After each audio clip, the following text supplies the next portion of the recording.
rero izi ngizi nuzishyira hano zihita zirusha ingufu iyi coil birangire transformer yacu ihiye. Urumva icyo gihe ni improper connection cyangwa se improper installation. Mwakaze kuri Tatamenya TV, niba rwambigeze kuri iyi channel yongera gukora subscribe kandi kande like, share ndetse ujye muri comment tanga idea cy'umwihariko mufitiye WhatsApp group igenewe umuntu wese kandi subscribe hano duhuriramo tugahana ama idea, especially abantu bo kuri tele bo barabiziho bajoininze. Ni group y'ingenzi cyane kuko iradufasha abantu bari kuri tele ku buryo duhana ama idea. Niba hari ahantu ugize febre ukaba watugisha inama tukakugira inama nk'ibisanzwe, kandi ni n'umuryango mugari ukomoka kuri iyi channel, kandi nshimira abantu bose bajoininze. Ubundi dukomeze nsubiza n'ikibazo cy'umuntu ubajije ngo niki gishobora gutuma transformer ishya. Transformer rero buriya ishobora gushya bitewe n'ibintu byinshi kandi bigiye bitandukanye, ari nabyo tugiye kurebera hamwe muri iyi video. Ni ukuvuga ngo twihuse, ikintu cya mbere gituma transformer yacu ishya ni ikintu cyitwa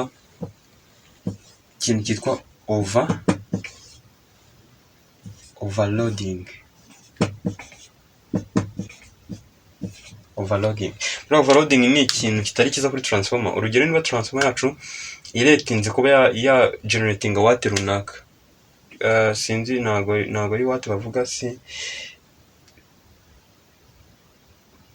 urugero, niba transformer yacu igenewe kuba yatanga ingufu zingana, zifite urugero runaka ukuntu zingana, ubundi wahize ukayicomekaho ibintu byinshi biyisaba ingufu nyinshi, cyangwa se nyine ucomekaho amarodi menshi, kuko hano ni overloading. Iyo tuvuze load ni ikintu gikonsoma umuriro, ucomekaho ibikonsoma umuriro byinshi ku buryo biri buze gutangira kuyirusha ingufu. Ibyo bintu bishobora gutuma transformer yacu ishya, kubera ko urumva iyo ikomeza gukenera ingufu nyinshi, iyo idafite, urumva atangira kuzamo ikibazo muri za magnetic field cyangwa se muri za magnet yifitemo, bitangira kugenda zikora nabi, bitangira gucrea icyo twita overheating, bize kurangira transformer yacu ihiye. Rero transformer buri iyo yashyushye mu buryo burengeje ubusanzwe, nibyo biba bitangiye kuba ibindi bibazo. Tukagira n'ikindi kintu cyitwa short circuit. Short circuit buriya ni ikintu kitari cyiza ahantu hose uzumva ijambo short circuit akenshi ntabwo riba ryiza. Short circuit kuri transformer ishobora kuba internal cyangwa se external. Iri external ni igihe nk'urugero wacometseho igikoresho, icyo gikoresho wacometseho kikaba aricyo kigiramo short circuit, ubundi urumva cyatangiye no kwafecta transformer yacu. Mu gihe iri internal yo ni igihe urabona ziriya nsinga naberetse muri video z'ubushize, urabona ziba ari insinga akenshi, nako nari mu transformer yose, ama transformer afite icyo twita internal insulation imeze neza cyane, itari iriya y'ama vanish cyangwa se y'ama verine. Ako ziriya z'ama verine hari igihe kigera, wenda bitewe n'imyaka transformer yacu imaze cyangwa se bitewe n'uburyo yashyushye cyane, ziriya insulation zigatangira zikangirika ku buryo insinga zishobora gukoranaho. Iyo zimaze gukoranaho, hahita havuka icyo twita arc cyangwa se short hagati muri iriya kowa. Uko urumva niba kowa yo yari kuvukiramo amagneti, hakagira insinga zikorana, nazo zitangira gukoreramo andi mu magneti nanone, ugasanga none magneti ubwazo zitangiye kugongana muri kowa, bigatangira kuba byateza icyo twita internal short circuit. Tukagira ikindi kintu cyitwa sag cyangwa se lightning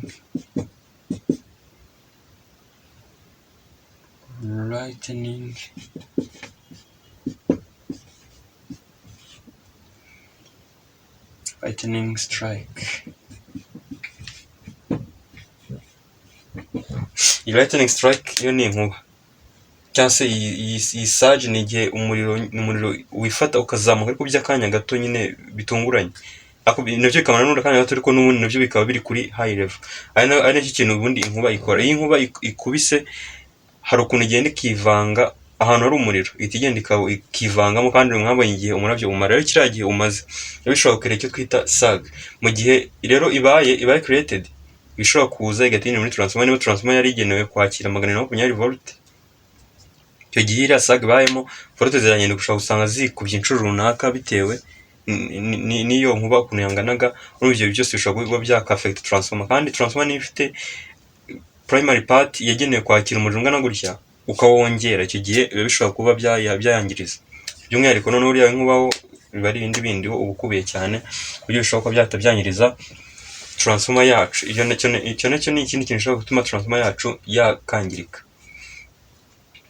Tukagira ikindi kintu cyitwa manufacturing defect or poor maintenance. Ibi byo ni ibijyanye n'uko iba yarakozwe mu nganda nyine bakaba barayikoze nabi, cyangwa se n'uyikoresha akaba yifata nabi.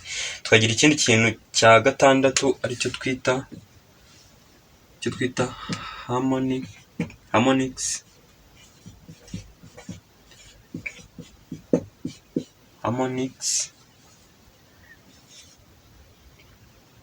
and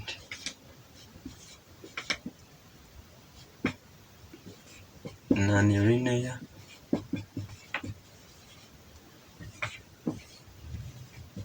load. Iyo tuvuze iri jambo harmonics ni igihe habayemo change in frequency. Urugero, tuzi ko kuri AC tuzi ko tuba dufite frequency imeze gutya 50 cyangwa 60 Hz. Noneho harmonics hari harmonics ishobora kubaho ugasanga no twagize frequency ingana gutya 150 Hz. Urugero, iyi ni urugero bw'imwe muri harmonics. Iyo rero bigenze kuri urumva, kandi nabwiye ko izi core z'amatransformer zireba ku bintu byitwa frequency.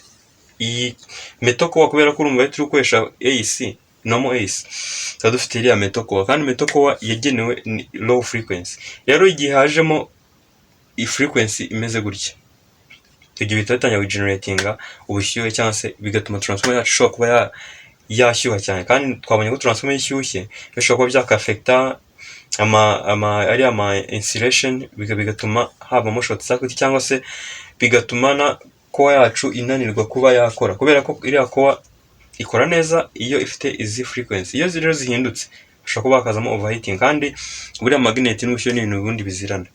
Rero iyo ubushyuhe bwabaye bwinshi ahantu hari magnet, harya magnet nazo zitangira kuba zacika intege, kandi iyo magnet icitse intege muri transformer, ikintu kiba gikurikiraho ni iki?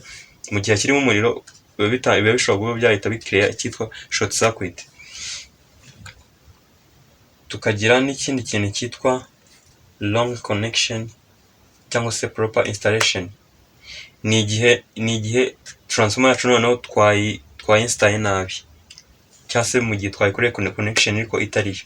Ibyo bintu byo bishobora kuba byatuma transformer yacu ishya. Urugero, niba dufite kabenda mberekere hano, urugero niba dufite transformer yacu imeze gutya, ikagira output ya gutya, hano hakaba hinjiramo volt 220 za AC, hano hagasohokamo 12 za AC VAC.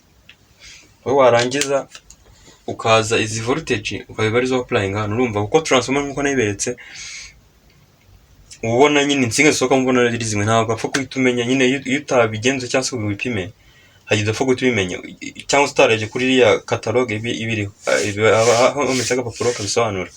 Utakarebye ushaka kwifata ugahita usanga uyu muriro uwushyize kuri ino coil, kandi iyi coil mu by'ukuri ingana na volt 12, nta ingana n'izi ngizi. Rero izi ngizi nuzishyira hano zata zirusha ingufu iyi coil, birangira transformer yacu ihiye. Urumva icyo gihe ni improper connection cyangwa se improper installation.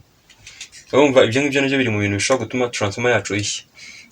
Ariko by'umwihariko igihe cyose yo gukoresha transformer ugomba kugenzura neza, kabanza niba ubona kara gapuro katariho, fata appareil cyangwa se indi measuring tool yose aho ufite, ubanza upime transformer yawe, umenye ngo aho ndi bukoresha nka input ni hehe, aho ndi bukoresha nka output ni hehe, bitewe n'ahantu ngiye gukora. Kuko urugero niba iyi transformer imeze gutya, hano zinjiramo 120 nibyo, hano hose 12, ariko nijya kwa muri inverter bizahita biba inverse. Noneho 12 nizinjirira hano hose 120, kubera ko inverter yo ifata 12 izira ntoya. Hari ama inverter matoya, kuko inverter zose nabo zinjira 12, hari za 24, hari za 120, ariko iyi basic ntoya iba yinjira 12 igasohoka 120. Rero ibyo byose ni ibintu ugomba kurebaho kugira ngo umenye niba transformer yawe wayicometse neza cyangwa se wayikoreye connection imeze neza kugira ngo ubashe kuyikoresha naho. Niba ugejeje aha ngaha iyi video uri umuntu w'ingenzi cyane kuri Titan Menya TV kandi warakanze subscribe, umuntu w'agaciro, tugorane kandi nutarajoininga group ya WhatsApp, link iri muri description, ikandeho winjire muri group ya WhatsApp utangire sharing umenye n'abandi by'umwihariko bwo kuri tele hariya buguzuyemo cyane. Nabonye abantu bari tayari kuri tele bari gukora cyane kandi utarabona subscribe, iki nicyo gihe kandi subscribe kuri iyi channel. Uhawe ikaze rwose mu muryango mugari wa Titan Menya, ubundi duhure muri video z'ubutaha. Ciao.